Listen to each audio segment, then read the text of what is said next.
Hi, I'm here for a short video, hopefully under 15 minutes, which is my requirements on my new channel.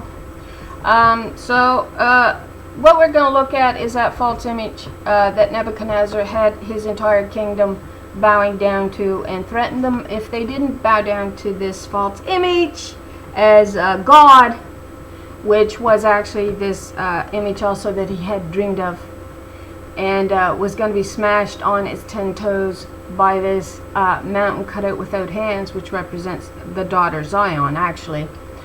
And so what we are actually gonna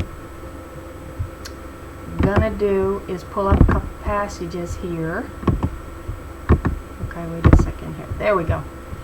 And what you really need to do, all right, it's just a suggestion, is you really need to go look into all the Old Testament gods in order to get an understanding of how we fell, all right, in God's kingdom.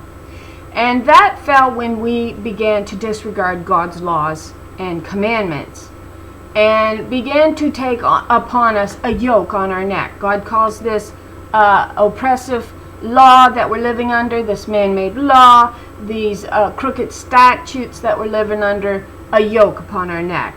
Once we get our deep understanding, and it's all there. We've done it on the other channel. We've proven it. You might have to piece what I say from video to video together, but it is all there. And that's on my other channel, Ruth Abbey. Anybody wants to take a look at it. But I would really highly recommend looking up, number one, Nebuchadnezzar's name and its meaning, and it means Nebu, protect the boundary.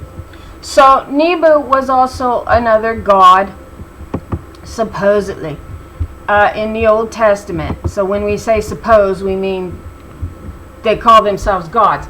But really what it comes down to, when you study Marduk, when you study Moloch, when you study Baal, and all the other Old Testament gods, and even the kings, all right, and you go pull them all up on Wikipedia, I would highly suggest putting them side by side when you pull them up and look at them and read them and understand really what they're telling you. And they're telling you that the kings began to force their kingdoms to bow to them as if they were gods, which was precisely what Nebuchadnezzar was doing in Daniel chapter 2. Now you have to understand, Daniel chapter 2 is really showing us the history of earth, all right? From the beginning of our fall to the end of what brings down what brought on the fall, which is the false image of a king, an idol as your God and as your ruler, because that's not true. That's a lie from mankind. And what keeps him in place is that yoke on our neck, which is man-made law.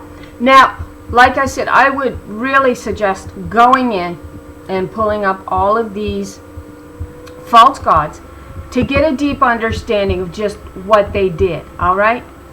And you link that all back to the example or to the teachings that God is showing us why we fell. And in Isaiah chapter 10, you're actually going to see the two become one in this chapter. And what I mean by the two become one is the two lords that are male and female, who were always supposed to be what we got our testimony from through the Spirit that dwelt, all right? Now, one, you have the Lord 113, that is the body, represented by Christ, the new Adam. And you have the number 136, which is the daughter Zion, representing the Spirit reborn out of the ashes of the earth, all right? And we've done videos about that on my other channel called Ruth Abbey, okay? Now, what does Isaiah chapter 10 say? It says this. Now, I'm not going to go into a deep study because I can't. I've only got 15 minutes. Excuse me. It says, woe unto them that decree unrighteous decrees and that write grievousness which they have prescribed. All right. So we're talking about the law here. We'll read the HCSB rendering. It says, woe to those enacting crooked statutes and writing oppressive laws. Now what we come to understand is Old Testament law, known as the Torah, okay, which fed out from supposedly Israel, Mount Zion, fed out to the four corners of the globe and became our religious foundation, that our civic laws, or that our civil laws came to be founded upon.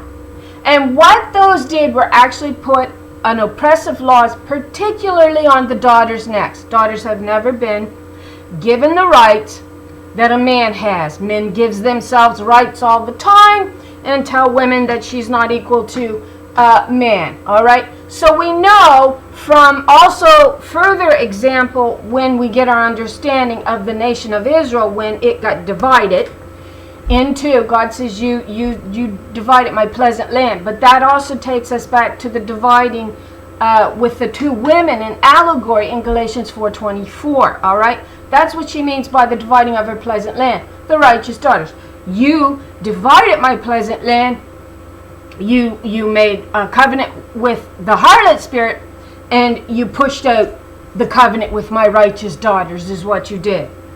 And so that's all attested to in scriptures. We've already proven our case on that. I don't care what anybody says.